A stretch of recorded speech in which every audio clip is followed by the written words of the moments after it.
بڑا فیضان مدینہ دیکھوں گا، ہے تیرا بڑا فیضان مدینہ دیکھوں گا، میرے دل کا ہے ارمان مدینہ، آپ بولے میرے دل کا ہے ارمان مدینہ، ساتھ مل کے بولیں گے تو مزہ آئے گا، تھوڑے بولتے رہے تو بھوک کا دھیان بٹا رہے گا،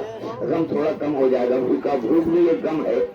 بھوک بھی ایک غم ہے، اس لیے بولیں گے تو غم دور ہو جائے، محبت سے کہیے سبحان اللہ، سبحان اللہ،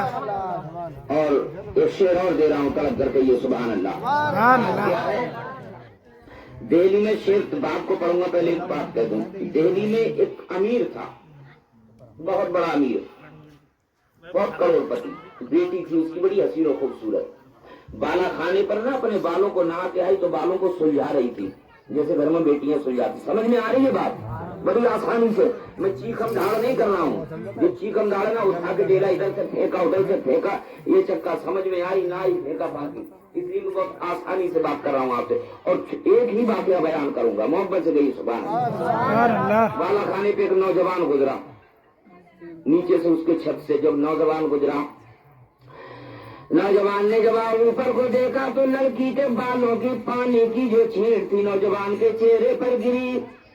تو نوجوان نے لڑکی کے چہرے کو دیکھا، دیکھ کر دیوانہ ہو گیا اور کہنے لگا لڑکی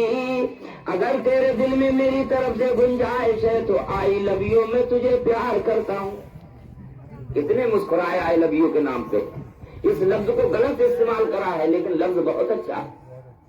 کیونکہ انگلش کا لفظ ہے، جیسے میں نے عرض کیا قرآن میں اللہ نے فرمایا والذین آمنوا اشد حبا للہ، خوب کہتے ہیں محبت کو، اور آئی لو یو کا بھی مطلب محبت آتا ہے، ہندی میں اس کو پریم کہتے ہیں، ذرا لفظوں کو سمجھیں میرے پیارے، اس کو غلط استعمال سمجھتے ہو، آپ اپنے باپ کو بھی کہہ سکتے ہو، ماں کو کہہ سکتے ہو، نیت الگ الگ ہے، لڑکے نے کہا اگر تیرے دل میں گنجائش ہے تو میں تجھ سے محبت کرتا ہوں، لڑکی نے کہا میرے بھائی ہیں تیرے ٹکڑے کر دیں گے، میرا باپ امیر ہے تجھے زندہ گاڑ دے گا، لڑکے نے کہا کوئی فکر نہیں ہے، میں تو اب تجھ پر دل دے بیٹھا ہوں، تو جو دل دے دیا ہے تو دے دیا ہے، اب ٹکڑے ہوں آگے نکالی جائیں، جسم کے میرے پرزے الگ کر دیے جائیں، لیکن میں محبت تجھ سے کرتا ہوں، لڑکی نے کہا کوئی نہیں، یہی دروازے پہ کھڑے رہنا میں ابھی آتی ہوں، لڑکی بالا خانے سے نیچے اتر کے آئی اور لڑکی نے گیٹ کھولا اور لڑکی نے 3 لفظ لکھ کے دے دیے، بولو سبحان اللہ،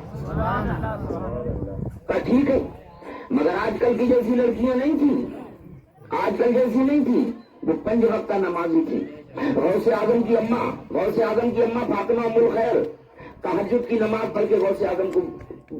دودھ پلایا کرتی ہیں، آج ہماری بہن بیٹیاں اٹھتی ہی نہیں ہیں صبح کو، جب ہم ہی نہیں اٹھتے ہیں تو وہ کیا اٹھیں گی ذرا، خیر چلو، لڑکی نے 3 لفظ دیے اور 3 لفظ کہا کہ سبحان اللہ اللہ اکبر اور الحمدللہ، یہ جاؤ تو پڑھتے رہنا اور 40 دن کے بعد میں آنا، پھر میں تیرے ساتھ چلوں گی یا تجھ سے نکاح کر لوں گی، جب تک اپنے باپ بھائی کو سمجھا لیتے ہوں، لڑکا چلا جاتا ہے جنگلوں میں چلا جاتا ہے، آج یہ ہمارا بابا پیلے پگڑی باندھے بیٹھا ہے، اس نے بھی ایک دھاون اختیار کر لیا ہے، اب لڑکا جنگلوں میں چلا گیا اور تصویر بڑھتا جاتا ہے، 40 دن گزر گئے، گزر جانے کے بعد میں جناب محترم لیکن لڑکا پلٹ کر نہیں آیا، اب کوئی ادھر سے گزرتا ہے بیمار، تو کسی نے کہا کہ یہ بیمار ہے بابا بیٹا 40 دن سے اس سے دعا کرا لو، جب دعا کرائی جاتی ہے بابا نے پڑھ کے پھونکا، اتفاق یہ کہ اس کو شفا ہو گئی، اب یہ بات بادشاہ کے کانوں تک، اور بادشاہ کون ہے جناب محترم اورنگزیب بادشاہ ہے، ذرا غور کیجیے گا، اورنگزیب بادشاہ ہے، وہاں پر جب اس کو پتا لگا تو وہ بھی جاتا ہے علاج کے لیے کہ میں بھی علاج کرا کے آؤں، مگر کیا ہوتا ہے یوں ہے کہ وہ فقیر بیٹھا ہوا ہے چٹائی پر، باپ کا کسی نے کہا کہ باپ آ رہا ہے، سنبھل کر بیٹھ گیا، لیکن اس واقعے کو دوسری طرف سے بھی لکھا گیا ہے، یوں بیان کیا گیا کہ بیروت آ گیا اور اس نے کہا کہ تم مجھے پہچانو، لیکن میں یہ دہلی کے اس امیر کی بات کر رہا ہوں، اب جناب محترم 40 دن گزر گئے جب وہ نہیں آیا تو لڑکی نے جب سنا کہ کوئی دیوانہ ہے تو میں بھی جاتی ہوں، دیدار کرنے کے لیے گئی تو لڑکے نے پہچان لیا کہ وہ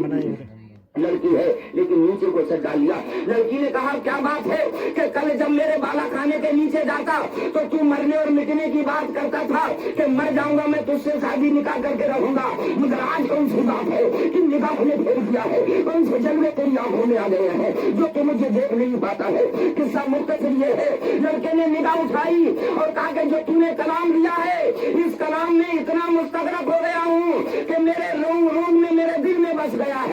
جب نظر آتا ہے تو جمال یار نظر آتا ہے، نظر اٹھاتا ہے تو جمال رسول نظر آتا ہے۔ یہ چشم دل سمندر بہانے سے کیا فائدہ جب نظر اٹھ رہی ہے، رسول کا جلوہ ہے چل رہا ہے، رسول کا جلوہ ہے اٹھ رہا ہے، رسول کا جلوہ ہے سجدے میں ہے، رسول کا جلوہ ہے ہر کام جلوہ ہی جلوہ ہے۔ تو کسی نے کہا کہ وہ سجدہ تو سجدہ ہوا ہی نہیں کہ سر جھک گیا دل جھکا ہی نہیں۔